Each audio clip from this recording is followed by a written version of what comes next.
Здравствуйте! В эфире информационный выпуск «Амшик Шара». Я его ведущая Нала Ковя. Сегодня в программе. 100 миллиардов рублей. Именно такую рекордную сумму инвестиций привлечет экономика Абхазии по итогам прошедшего международного форума. В условиях высокогорной местности прошли тактические учения резервного подразделения оборонного ведомства.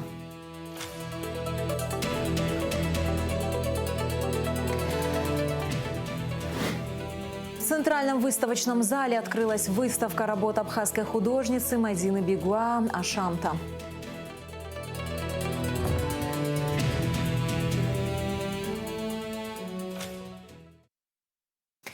$100 миллиардов рублей. Именно такую рекордную сумму инвестиций привлечет экономика Абхазии по итогам прошедшего международного форума. Эти средства станут основой для масштабного обновления инфраструктуры и стабилизации финансовой системы страны. О ключевых направлениях, которые станут драйверами роста в ближайшие годы, мы поговорили с советником президента по экономическому развитию Ахрой Аристава. Апрель 2026 года уже вошел в историю как точка отсчета новой экономической реальности республики. Абхазский международный форум стал площадкой, где были озвучены цифры, способные полностью трансформировать страну. Порядка 100 миллиардов рублей – таков объем российских инвестиций, заявленный в рамках этого масштабного мероприятия. Сам экономический форум является итогом работы главы государства с момента его избрания, подчеркивает советник президента по экономическому развитию Ахра Аристава. Естественно, проводимая им политика, которая отразилась в поручениях Кабинету министров, отразилась в таком конституционном документе, как послание Народному собранию. Форум явился ярким свидетельством того, что руководство Российской Федерации проводимую политику президента Республики Абхазия в полной мере поддержало во всех сферах, которые он считал приоритетными. Не раз упоминалось, что инвестиционный портфель распределен по 4 важным направлениям: туристическая инфраструктура, создание современных отелей и бальнеологических центров, энергетика – это решение хронических проблем и модернизация сетей, сельское хозяйство, переход к современным методам переработки и экспорта, санаторно-курортный комплекс, возрождение былой славы Абхазии как здравницы. Важным моментом является то, что озвучил премьер-министр Республики Абхазия, то, что все эти инвестиции должны отразиться на нашем народе. Все должны почувствовать эффект в ближайшие 3-4 года через рост зарплат, через значительный рост пенсий. Должны увеличиться значительно доходы наших граждан. Однако деньги – это лишь инструмент. Двигателем реформ должен стать сам народ. Чтобы достичь успеха и удержать набранный темп, необходима консолидация всех ветвей власти и каждого гражданина. В этом залог того, что инвестиции превратятся в реальное благополучие в каждом доме, подчеркивает Ахра Аристава. Если будет и консолидация, если будет и диалог политический, об этом тоже в послании Народному собранию говорил глава государства, то мы с этой задачей вполне способны справиться. Безусловно, без реформ, без перемен, без новых законопроектов реализовать это будет невозможно. Еще одним знаковым итогом стало присутствие на форуме делегаций практически всех братских республик Северного Кавказа. Для Абхазии это не только вопрос политики, но и стратегической логистики, общее транспортное пространство и новые маршруты. Транспорт – это половина успеха в туризме.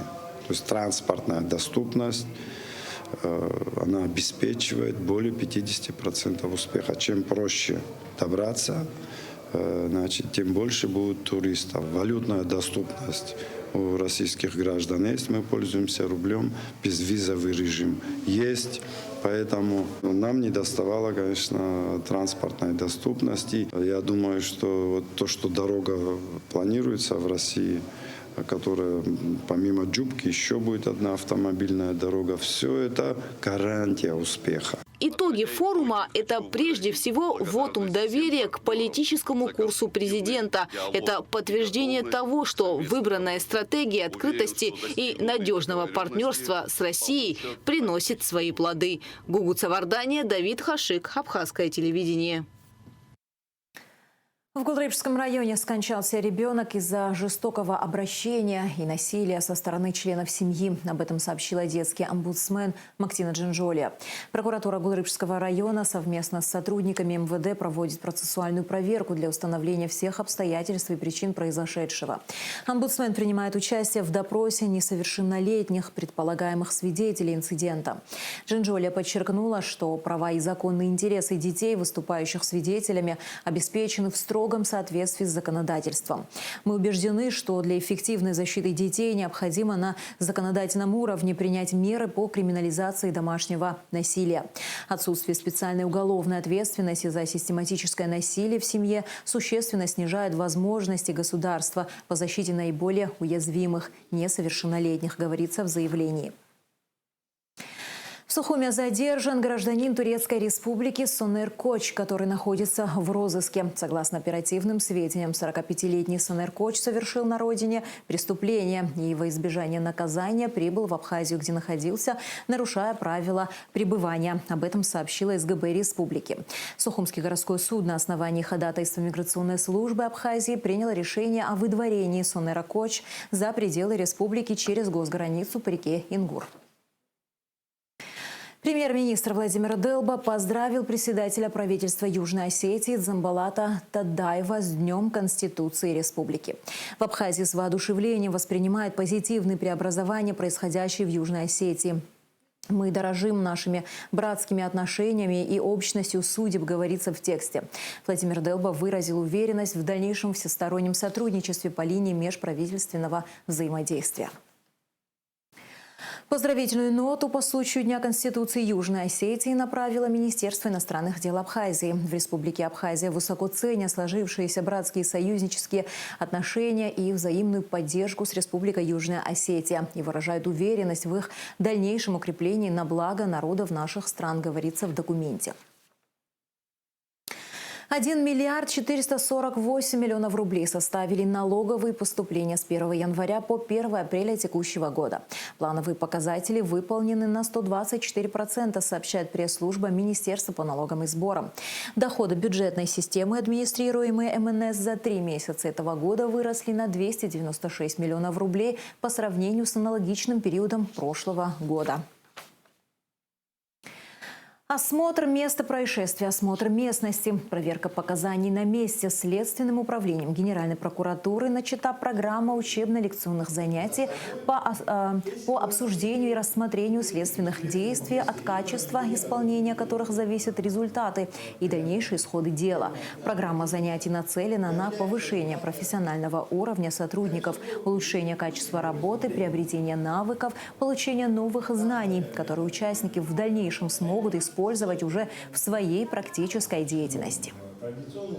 К указанной работе будут привлекаться наши коллеги, сотрудники Министерства внутренних дел, службы государственной безопасности, дознаватели, следователи, оперативные сотрудники, все, кто проявляет интерес к следственной работе.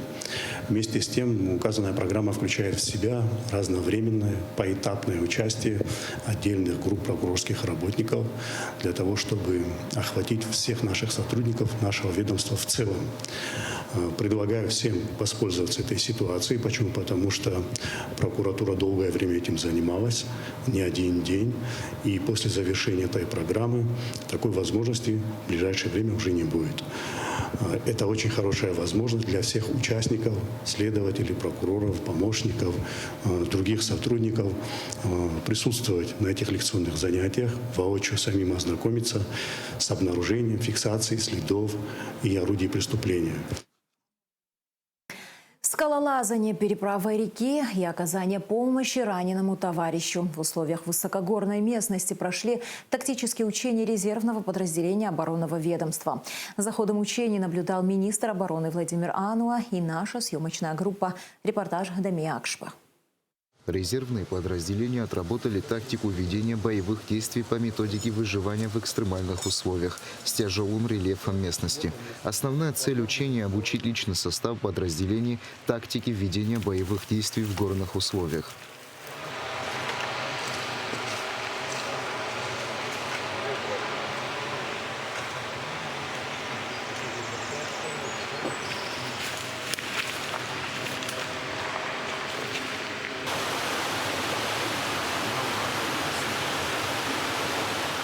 Основная цель учений – обучить личный состав подразделений тактике ведения боевых действий в горных условиях, специальной подготовки в горах с элементами альпинизма. Систематическая подготовка обеспечивает мобильность личного состава вновь формируемых подразделений. Такого вида занятий позволяет эффективно выполнять поставленные задачи в труднодоступных районах. Программа обучения состояла из 3 этапов – преодоления скальных участков, водных препятствий, оврагов, вязку узлов. По легенде учения, резервное подразделение должно было перейти реку по канату, переправить вещи, специальное оборудование и раненого бойца. Ключевым элементом современных учений стало применение беспилотной авиации с целью разведки и корректировки данных в горах.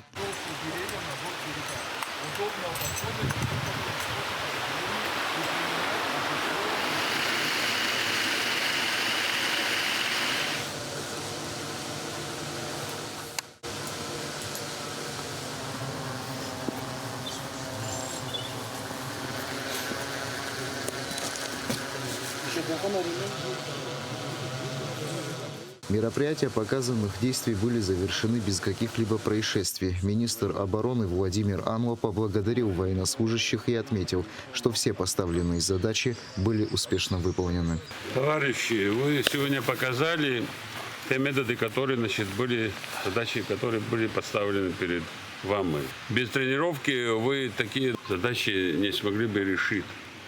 Хочу поблагодарить вас всех, сказать большое спасибо.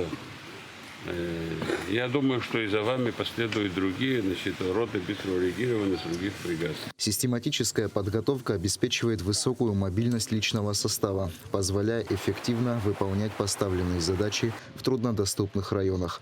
Дамия Акшпа, Рамо Камке, Абхазское телевидение. Перемирие, но не мир. США и Иран объявили о двухнедельном прекращении огня незадолго до того, как истек срок ультиматума Дональда Трампа Тегерану. Враг потерпел неоспоримое, историческое и сокрушительное поражение в своей трусливой, незаконной и преступной войне против иранского народа. Иран одержал грандиозную победу и заставил преступную Америку принять свои планы из 10 пунктов. Эти переговоры, проходящие в условиях полного недоверия к американской стороне, начнутся в Исламабаде в пятницу 10 апреля. Иран отведет на этот переговорный процесс 2 недели. Данный срок может быть продлен по взаимному согласию сторон. Накануне президент США обещал вернуть Иран в каменный век и уничтожить всю цивилизацию. Как стало известно, стороны начнут предметное обсуждение мирного плана в пятницу.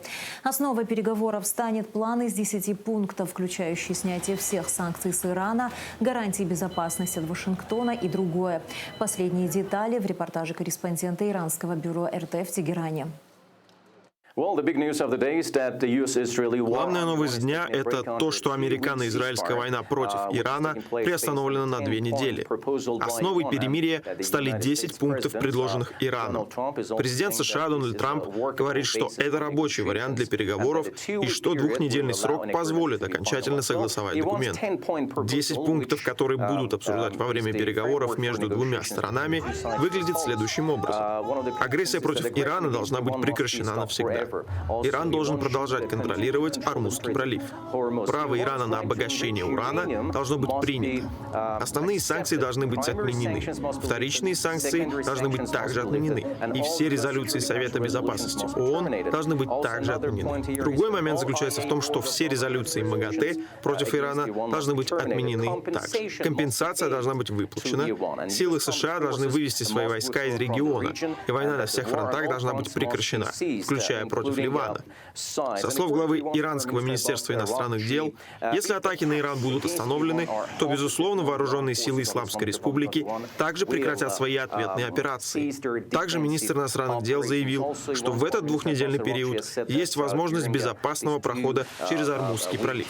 Сам пролив, как вы знаете, это стратегический морской путь, через который проходит 20% мировых запасов нефти.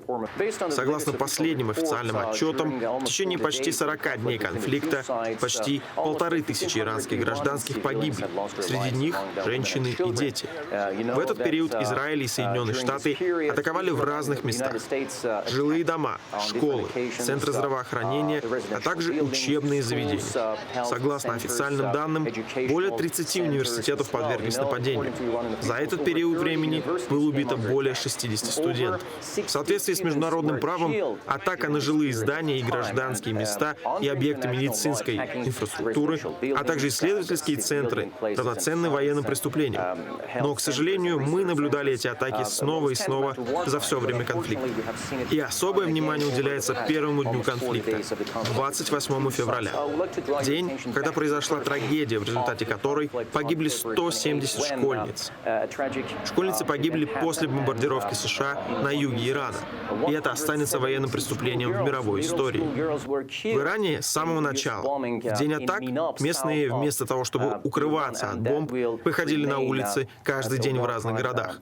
Люди действительно собираются и выражают свою поддержку вооруженным силам Исламской Республики, а также верность идеалам Исламской революции и новому верховному лидеру. Вот почему в заявлении Высшего Совета национальной безопасности Ирана говорится, что сопротивление иранцев за все это время вынудило врага в лице США принять общие пункты Ирана для переговоров. Пока в Иране затишье, Ливан по-прежнему находится под ударами Израиля. Цахал провел самую масштабную серию атак по Бейруту и его пригородам, которая длилась около 10 минут. По данным ливанского Минздрава, сотни гражданских погибли и получили ранения. Израиль заявил о том, что целью ударов была Хизбалла. Сама же военная организация не объявляла ни о каких операциях против Израиля после объявления о двухнедельном прекращении огня.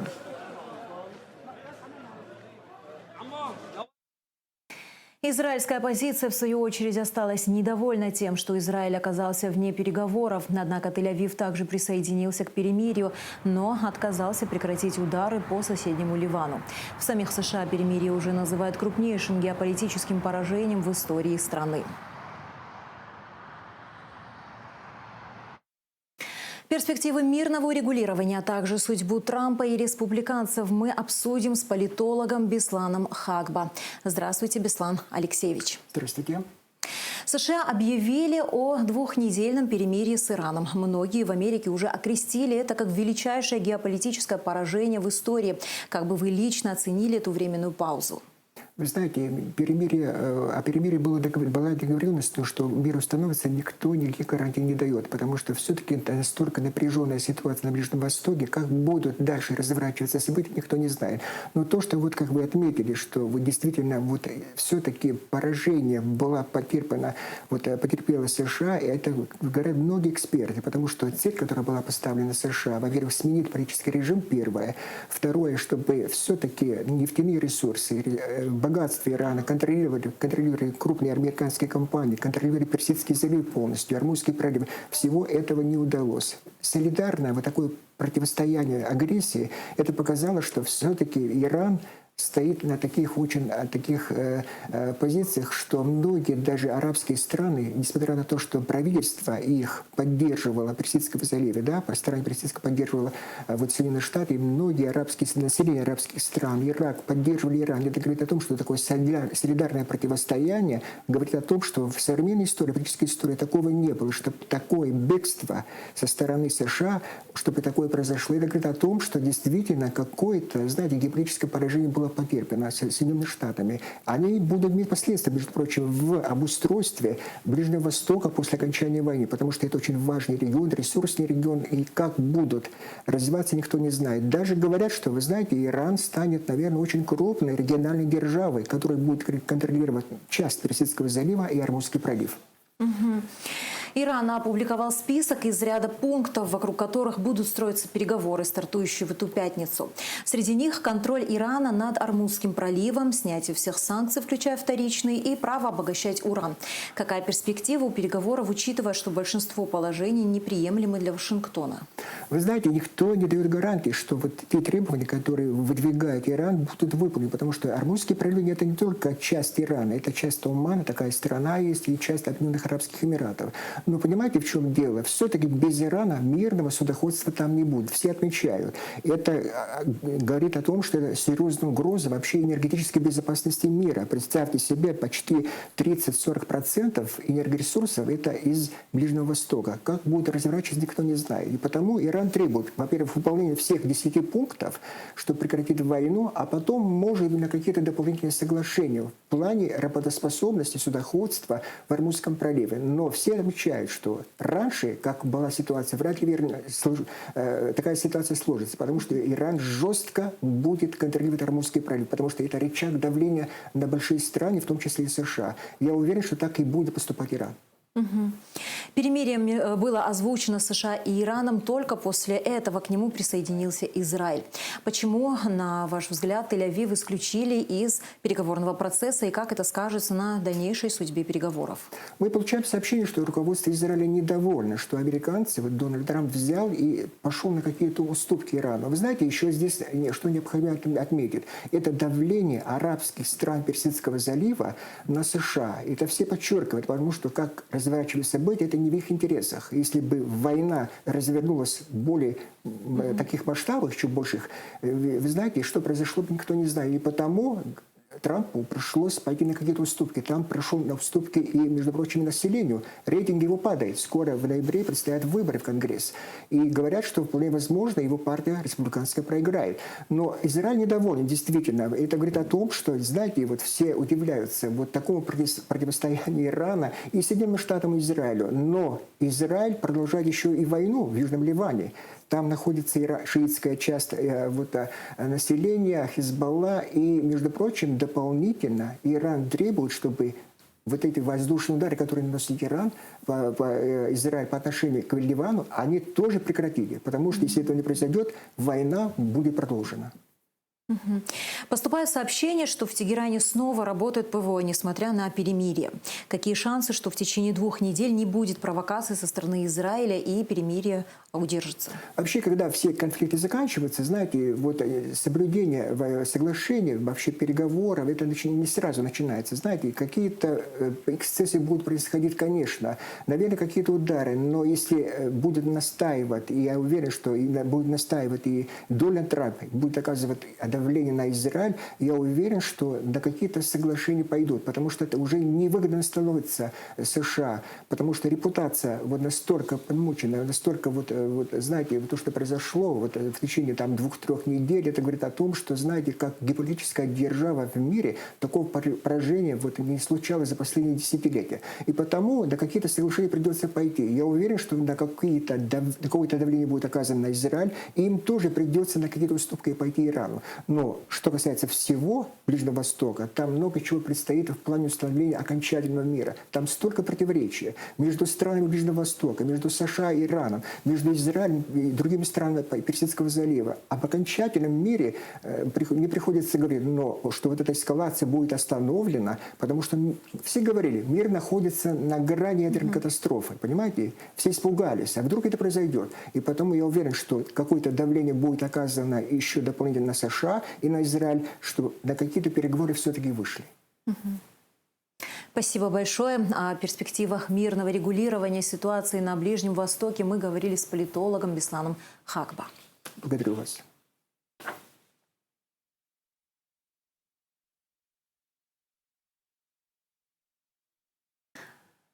Церемония, посвященная 15-й годовщине дня гибели сотрудника пограничного управления ФСБ России в Республике Абхазия подполковника Василия Квитко, состоялась в Сухуме. Почтить его память и возложить цветы к памятнику пришли посол России в Абхазии Михаил Шургалин, исполняющий обязанности начальника погрануправления ФСБ РФ в Абхазии Артем Мотовилов, начальник погрануправления СГБ Абхазии Рустам Латипов, представители столичной администрации, российские и абхазские пограничники. Исполняется 15 лет со дня гибели героя-пограничника, подполковника Квитко Василия Борисовича. Мы собрались сегодня здесь, чтобы почтить его память и отдать дань уважения всем тем героям-пограничникам, героям-военнослужащим коллективных сил по поддержанию мира, которые сложили голову для того, чтобы Абхазия была свободной, независимой и жила мирной жизнью под чистым небом. Но мы всегда вспоминаем наряду с этим и геройские подвиги добровольцев из Абхазии, которые воюют сейчас в зоне специальной военной операции. И мы знаем, что многие из них, к нашему большому сожалению, сложили свою голову. Это свидетельствует о том, что наши отношения между нашими странами, отношения союзничества и стратегического партнерства приобретают характер подлинного братства, поскольку только братские народы приходят на выручку в тяжелую минуту и помогают отстоять свободу и независимость. Вечная память героям-пограничникам, вечная память героям, всем военнослужащим, погибшим на территории Абхазии и погибшим на территории Донецкой республики, Луганской республики, Херсонской, Запорожской областей, а также Курской, Белорусской и прочих областей Российской Федерации.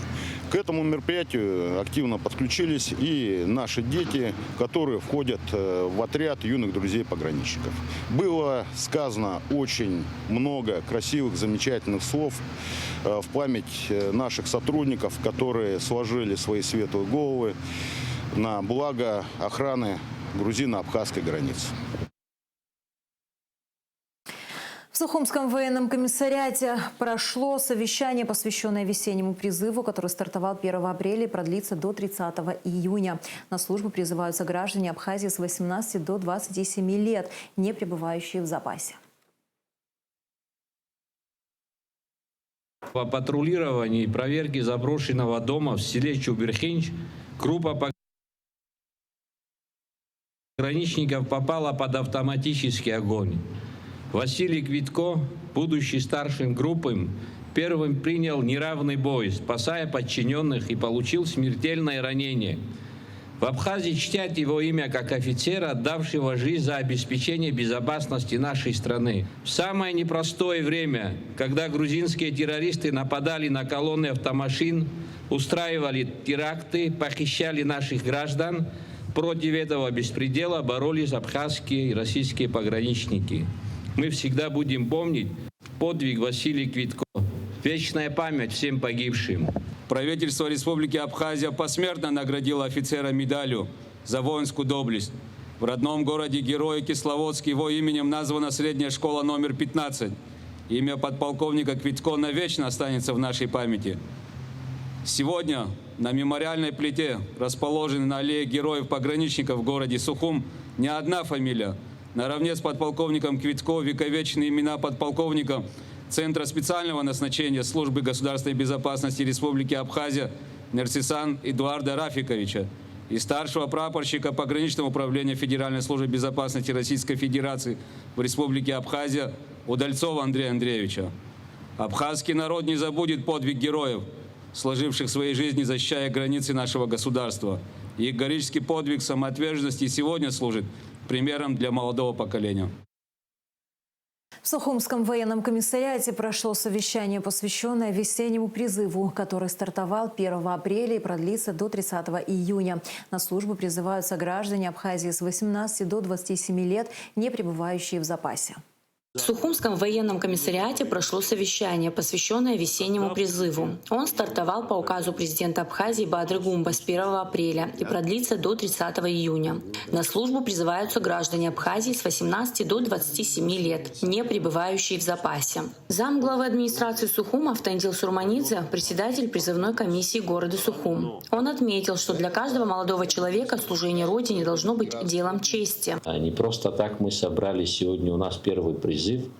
И каждый из нас будет отрабатывать в полном масштабе взаимодействие со всеми людьми, кто сегодня участвует в призывной комиссии.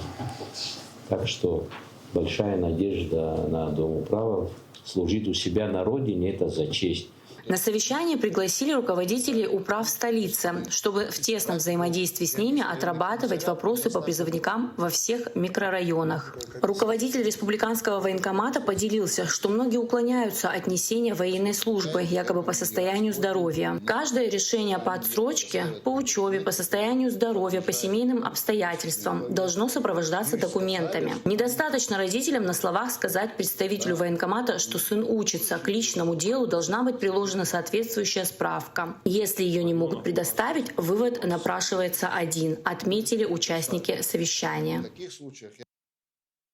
Графика, абстракция, керамические панно и вазы. В Центральном выставочном зале открылась выставка работ абхазской художницы Мадины Бегуа «Ашамта». Экспозиция состоит из более 20 картин и нескольких десятков керамических панно. Название выставки выбрано не случайно. Ирина Богателя расскажет подробности.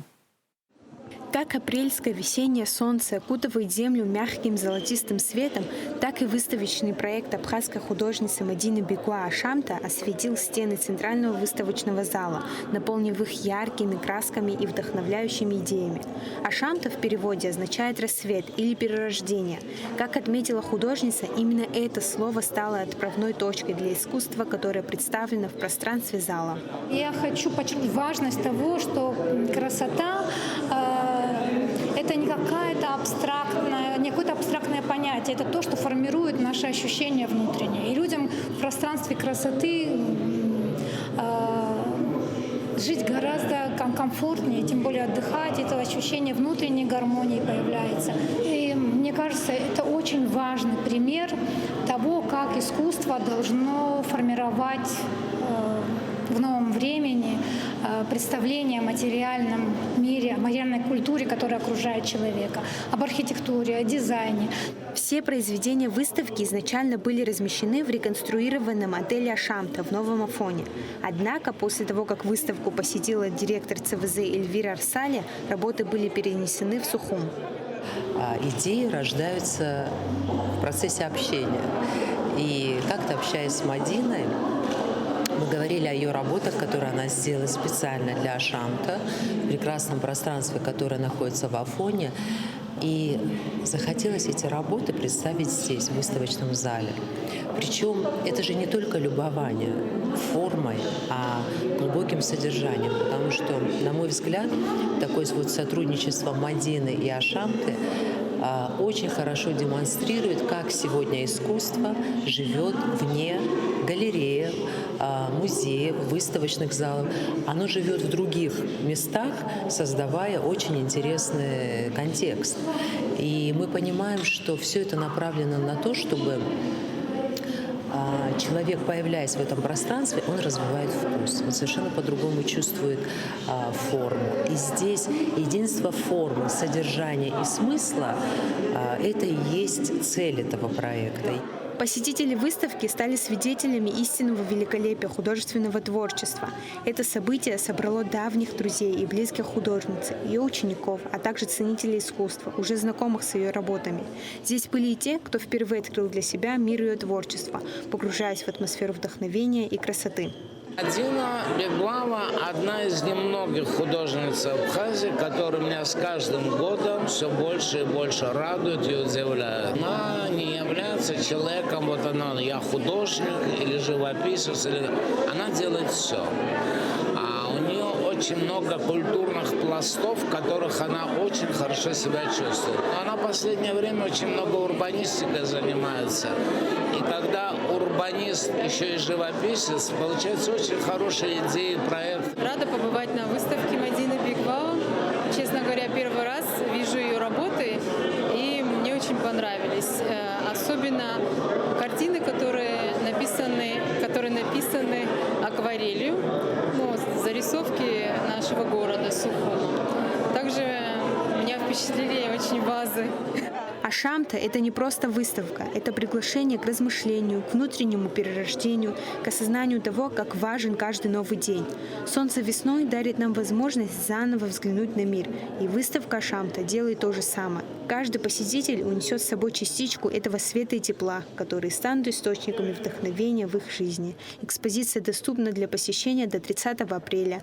Ирина Богателя, Ильдар Дамиров, Абхазское телевидение. Команда КВН из Абхазии «Фантасмагорцы» вышла в четвертьфинал Центральной лиги Москвы и Подмосковья «Лампа Синергии», заняв первое место в игре 1/8 финала с результатом 14,5 балла. Игры проходили с 4 по 7 апреля в Московском молодежном центре «Планета КВН» и были приурочены к 65-летию клуба «Веселых и находчивых». Всего в 1/8 финала участвовали 24 команды. Участники соревновались в конкурсах «Приветствие», «Разминка» и «Сложная ситуация», сообщает пресс-служба Госкомспорта. Поддержать команду пришли вице-премьер, председатель Госкомитета по делам молодежи и спорту Тараш Хагба, его заместитель Роман Скуа, посол Абхазии в России Алхаз Квициня, представители диаспоры. И в завершении выпуска о погоде. В четверг, 9 апреля, в Абхазии ожидается облачная с прояснениями погода. Ночью и утром дождь разной интенсивности, гроза, туман, в горах снег.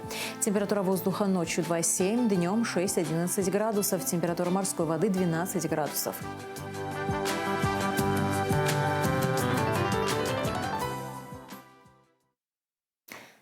На этом наш выпуск завершен. До скорых встреч в эфире.